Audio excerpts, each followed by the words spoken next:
I have finally installed Deadly Premonition 2, subtitled A Blessing in Disguise. Now, back when I beat the first game, I was tempted to just go straight into the second, but on top of the huge amount of time it took to get the first one running at all, I hammered it pretty hard over a few weeks of play, and I just didn't have the energy to go straight into more of the same. But 6 months removed or so, I'm loving it. Like, I've only played an hour or so at the start of the game, so I can't comment much. But I will say that, firstly, still took an hour or two of tinkering to get working. That was the blessing in disguise, wasn't exactly, it? which satiated a bit of my rat brain that likes troubleshooting things that should technically just work. And secondly, it's that special kind of sequel that gives precisely no shits about the audience and makes zero allowance for someone that might have decided they fancy picking up this franchise from here. And a non-fan will, within the first few minutes, be left wondering why the main character, Francis York Morgan, is given a dramatic anime-style camera swing as he goes to light a cigarette, or ponder why attempting to interact with a shower in a hotel room triggers like a 5-minute spoken monologue about water pressure. Like, it's all really excellent. I really, really love it. But I haven't given it that much time yet, so I'll probably report back in a month or so once I've done a bit more. Next, I've gone back, picked up a save for a game I've had to go for a good year or two at this point, in Tokyo Xtreme Racer for the Dreamcast. I've definitely mentioned it before, at least in passing. It's a weird car game that has moved up into the Outrun, Forza Horizon and Sega Rally tier of driving rather than racing game for me. And it's games that just feel like they put almost all their energy into making the process of just getting from A to B a greater reward than actually winning a race or a time trial.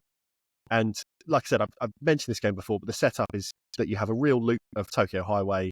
You just go round and round, either clockwise or anti-clockwise. And on that loop, you challenge other drivers to spot races by flashing your lights at them.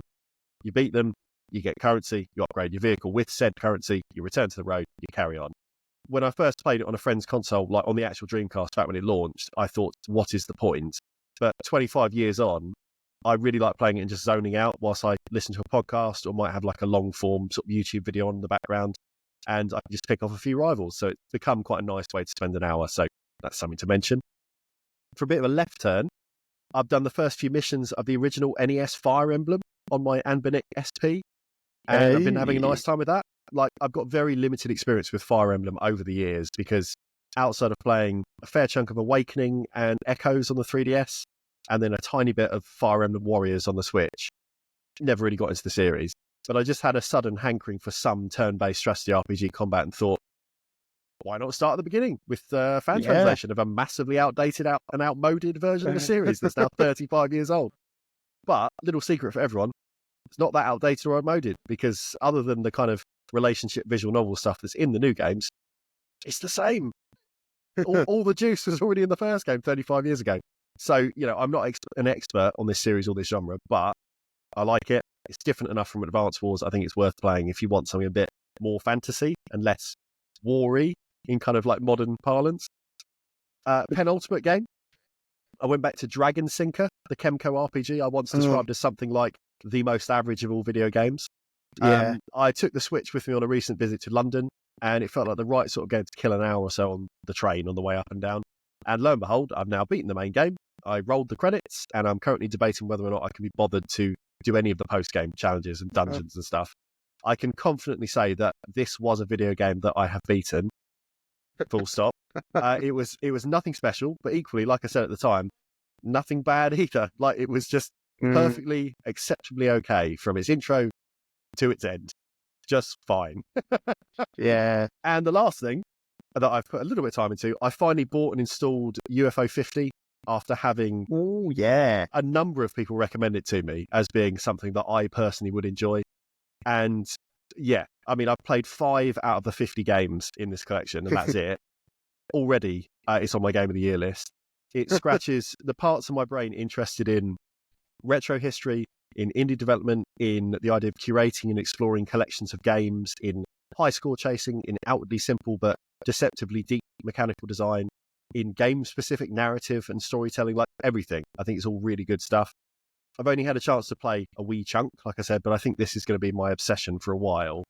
From the first 5 games, I've played the strategy roguelike Bug Hunter, which is the second game in the collection's Pretend chronology, for nearly 5 hours now. Wow. And I've played Ninpek, which is the canonical third game, which is like a scrolling Contra-style run and gun, for 2 hours. So if I keep playing at this rate, I will never see the end of it. But Yeah. really loving it. Really, really loving it. Have you got some headlines? Have you played some little Wii games as well? I have. And I've also played UFO 50. I've played all 50 games on it. Have you? Yeah. Wow. And different approaches. Yeah. I've played probably like, there's one game I've put about 8 hours into. Yeah. There's one I put about 5 hours into. And there's a handful I put like 2 or 3 hours into. There's some real standout games in there. And I haven't spoken about it yet because I want to do a proper deep dive. Yeah. When you've played all 50, I think we should just do a special episode talking about every single game. 2029. But yeah, I'm up for that. I'm up for that. Well, I'm going to kick off my headlines with a very expected game that I played through on my Ambinic SP. So coming hot off the heels of my daughter enjoying watching me play through Zelda, Echoes of Wisdom on the Switch, she decided to pick a game for me to play through on the Ambinic. And I then proceeded to do a 100% playthrough of Barbie and the Magic of Pegasus on the Game Boy Advance. This sounds like me talking. It does, doesn't it? It does. This sounds like you're me now. Barbie and the Magic of Pegasus is a shockingly simple 2D platform game. If you set aside the admittedly lovely pixel art and sprite work, I absolutely could have made this game on the Games Factory as a teenager.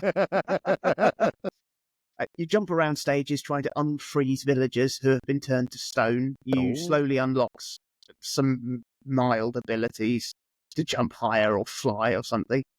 It's insanely basic. It's fortunately very, very short. It's made by WayForward, who obviously know their way around 2D platformy adventure games. So it does play smoothly for what it is. I mean, Nora showed very, very temperamental interest in the game, basically checking in every 15 minutes to see if I'd unlocked another dress for Barbie to wear, and then saying that she preferred the pink one every time. Obviously, better. I mean, I never imagined that I'd have like a girly girl. Like Sammy wasn't a girly girl at all. I was probably more of a girly girl, to be honest. But like we've always veered on the side of like actively steering her away from like those cliches and stereotypes, and she's just found her way back to fluffy pink tutu princess ballerinas just of her own accord. It makes her very happy, so it makes me very happy. Barbie and the Magic of Pegasus, on the other hand, made me aggressively indifferent, whilst also fully admitting that I am unequivocally not the target audience. Next up, I played a fan-made remaster of the Game Boy's Super Mario Land, entitled New Super Mario Land, which faithfully remakes the original 4-bit Mario game in the style of the new Super Mario Brothers games. And it is an incredibly well-made game. It feels exactly like what I imagine a Nintendo first-party effort would do in the same style. The game is short and sweet. It's still very unforgiving. Now you've got a wall jump in your arsenal of movement mechanics. It does help take the edge off some of those moments, but brilliant effort. Really, really good. Next up, I decided to buy a few cheap games on Steam that were on my wish list, and I finally got round to playing QOMP. That is QOMP. QOMP. I remember you mentioning this one. Yes. So this is the action puzzle game inspired by Pong, whereby you have your square Pong ball breaking out of the classic game before bouncing around various stages filled with puzzles and obstacles. You don't get much control of the ball beyond being able to reverse the trajectory of its bounce, sort of making it bounce off an invisible surface to alter its angles and things like that. It introduces a few brilliant mechanics as you play through the game that continue to iterate upon the core formula, then subvert expectations of classic arcade games, then subvert expectations of its own expectations. It's a really, really excellent time. The main reason I wanted to play QOMP was because I saw QOMP 2 featured on an Indie Direct earlier this year, and it looked amazing. So I wasted no time in booting that straight up after completing QOMP 1. QOMP 2 immediately feels the need to change things up and introduce new mechanics straight off the bat. And I found it really horrible. It was definitely a case that they explored the extent of this concept within the confines of the first game, covered all the areas offered to them by this approach, fulfilled them, and ended before outstaying its welcome.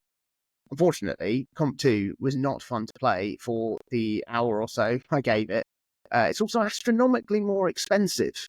Comp 1 is about £4, whereas Comp 2 is about £25, and they're the same length of game. Yeah. Jeez, that's a big jump. Fortunately, I hadn't played over the cusp, and I was still eligible for a refund on Steam. So my advice is, if you've never seen, if you've seen anything of either game, buy Comp 1, have a great time, pretend Comp 2 never happened. Easy peasy. Those exercises. While still in a puzzling mood and having my Steam Deck in my hands, I decided to play another puzzle game that I'd never got around to playing, which is the brilliantly titled Please Touch the Artwork. I've known about this game for years. It's always appealed to me because I'm a fan of the artist Mondrian, and this game uses the rules of his artwork to construct a puzzle game. If you've not seen a Mondrian painting, you have. White background. That's a good one. It's white background, black lines at 90-degree angles, enclosed spaces filled with primary colours, much like my daughter's interpretation of how to colour in Elmo, the elephant. That is. Generally speaking, Please Touch the Artwork sees you needing to match various Mondrian-esque compositions using simple puzzle mechanics to draw your lines and fill your colours in the right order, following the game's rules to create a copy. The game introduces a lot of different new rules and twists on the formula as you play through a good number of really, really good puzzles. And then, Please Touch the Artwork also boasts 2 other galleries of puzzles to play through with different art styles, still boasting a general predilection for the minimalist abstract art, but each set of gallery puzzles has a unique flavour to them, combined with really nice presentation, good writing. Creates just a fantastic puzzle game that's got the ability to suit anyone, really. One of the galleries is a bit more casual, one of them is a bit more hardcore. But it's an excellent and also really tricky time, should you wish to complete all the puzzles, like I did. There is a Please Touch the Artwork 2, which I haven't played yet, but it's certainly on my radar for when I next have a Mondrian-esque puzzling itch to scratch. An ultimate headline: played through Cat Quest 3. Oh, is it good? It's brilliant. Of course it is. I had a wonderful time with it. It's very much in the same vein as the first 2 games. Really good sort of dungeon crawlery, hack and slash action, adventure-y, RPG-y, fun with really good characters, beautiful art, great writing, plenty of stupid, tenuous pet puns. So these games are just like a big, warm cuddle of a game, and they make it very clear in the game, just what you've done, what there is left to do, and just keep track of how much of the game you've completed. It's just really nice and easy to 100% as well. I mean, it's got challenge to it, but it's just really satisfying. If you ever played Death Spank games, and lament the lack of a Switch port of those, Cat Quest games definitely for you. Do check them out; they're just lovely, really, really lovely. I think. Do you remember when I played that game on Steam? I think you did as well. Called is it called Open World Game? The Game or something? It was that weird indie joke game. Cat Quest is essentially that. Not in terms of it trying to be a joke, but in terms of just saying, go to the place. This is what it does. Kill the things. Do the thing. Go back and get the thing. Go and see the other thing. It's literally that. If you replace the cats and the puns with just the simple shapes of that game, it kind of ticks those boxes. And like you say, it's really good. It's like a bowl of ice cream. It is. It's something just you're going to enjoy it. You're going to enjoy every bite. And then when it's gone, you're going to say, when the next one's out, I'll probably buy that as well. Because I fancy another bowl of ice cream. Yeah. They tease a 4th game coming. Good. It's a small team as well. I think there's only 6 or 7 of them making it. So it's really, really polished. Yeah. They're great. Really, really good. One last headline. Speaking of lovely warm cuddles of a game and cats, I played through the Feline Collectathon, Little Kitty Big City. Oh, yes. Yeah, I know that one. It was everything I expected. The gameplay isn't massively deep, but you have nice, satisfying control of your cat. It's fun to jump around and explore this little city and steal things and knock things over and talk with other animals around the place. You collect hats, so that's nice. Yeah. The gameplay wasn't quite tight and addictive enough for me to want to 100% the game after rolling the credits, but I might return to it to tick off the rest of the lists one day, but a nice time. And I got it super, super cheap, so I can't complain at all. But yeah, lots of games there. Lots of games. How many little games there? 19. It's just Have you something played like any? It's not, but it's something, isn't it? UFO 50 counts for 50. So that. Yeah, and because we that's both fine. played it, that's 100. More than that.